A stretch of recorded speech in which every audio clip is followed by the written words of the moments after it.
going to be looking at properties of matter. Remember, yesterday we talked about the law of conservation of matter, and we talked about the states of matter.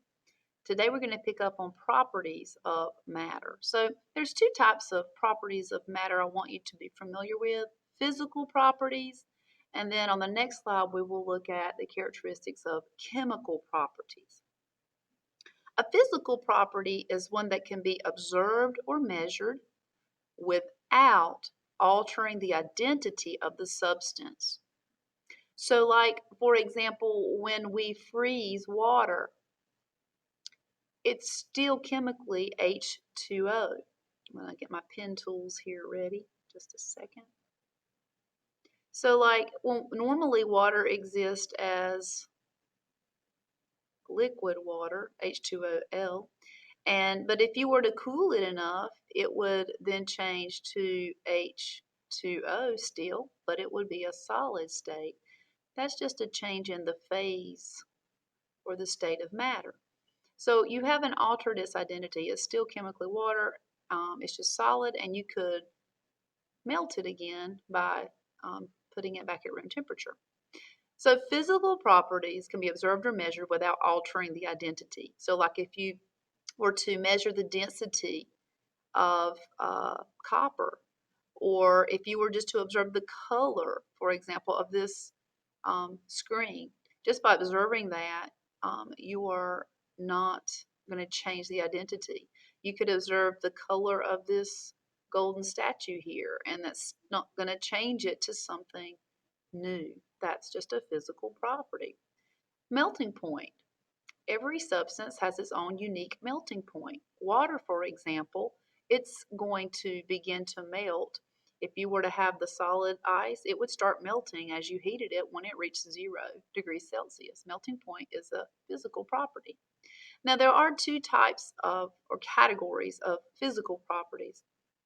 One is called an intensive physical property. Intensive. Focus on the prefix here, in. And then there's extensive physical properties. So intensive physical properties are physical properties that depend on the type of matter. For example, this statue, this golden statue, gold has a characteristic color. If I were to have a gold coin, it would still be the same color.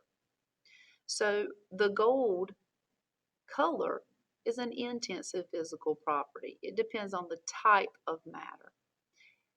The way I best remember it is that it does not change, the property does not change if the amount changes. It's independent of the amount. So it stays the same amongst all samples. Gold's going to always have this characteristic color. As an intensive, it's independent of the amount. Focus on those.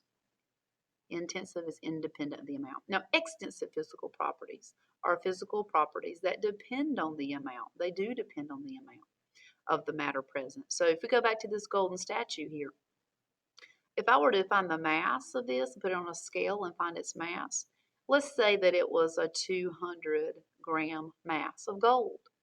Well, if I were to cut this little tiny piece of that statue off and measure its mass, this small piece of it would have a smaller mass. So the mass, let's say it would only be 5 grams maybe.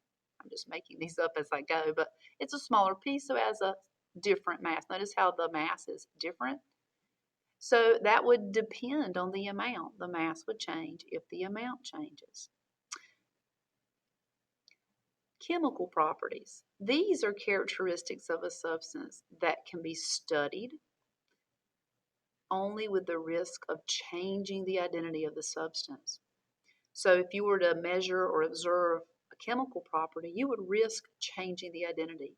Flammability is one of the chemical properties that I've listed here. So like, let's say if you didn't know if paper would catch on fire and you put it in a flame, you would risk it catching on fire. Of course, we know paper will combust, so it's flammable. But let's say that you were curious as to whether magnesium would catch on fire, a metal, or copper. If you put it in the flame, you would risk changing. You're taking a risk of changing the identity and forming new substances. Those are chemical properties. Rusting. When rust forms here, like you see on this piece of chain, that's a new substance. Over time, that iron will change completely to iron oxide as the rust forms, and you cannot go back to the original piece of iron that you had. When milk spoils, it, you cannot make spoiled milk go back to fresh milk again. So spoilage is a chemical property. So now let's talk about those changes. So if you were to actually test the property, the chemical property or physical property, the matter could undergo a change. Well, those changes can be physical changes or chemical changes. Physical changes, and you can abbreviate that PC, physical changes alter the substance without changing its composition or identity. So you can alter it just physically, like the water, as I mentioned earlier. Water, liquid, when you change it to water,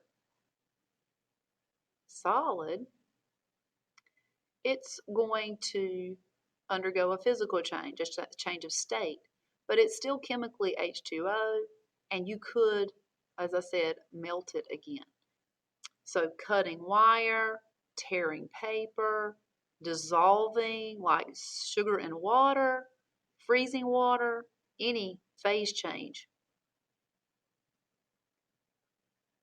Any phase change. If you go solid to liquid to gas, or go backwards, gas to liquid, liquid to solid. You could even go as far as to the plasma state if you were to heat it enough. Bending a wire. These are just physical properties. Oops, went too far. Chemical changes are also known as chemical reactions.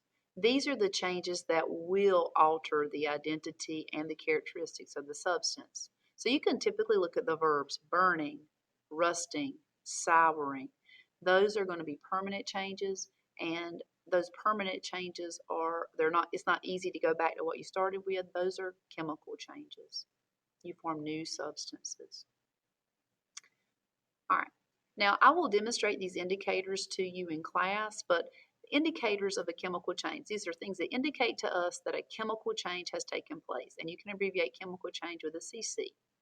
Color change is the first one. So I'm not talking about taking fingernail polish and painting your nails, or taking paint and painting your room a new color on the walls. I'm talking about like when the leaves change color in the fall. So when the color actually changes right in front of your eyes. Like when iron rusts, there's a definite color change. So a chameleon skin, when it changes color, that is a color change. The second indicator is if heat and light are evolved, like here where you're burning this propane. That's going to be a chemical change. You see the light and you would feel the heat. That is evolution of heat or light. Burning a match, burning wood, burning paper. A third indicator is production of a gas. Like here, if you look at this is someone's a cut on someone's hand, and here you see little bubbles. Well, that's where they poured some hydrogen peroxide there. Well, those bubbles, that is actually gas forming that was not there initially due to the reaction between the hydrogen peroxide and your blood. So production of a gas. I will demonstrate this in class, as I said, on Tuesday. Formation of a precipitate. A precipitate is defined in chemistry as a solid that forms and separates from the solution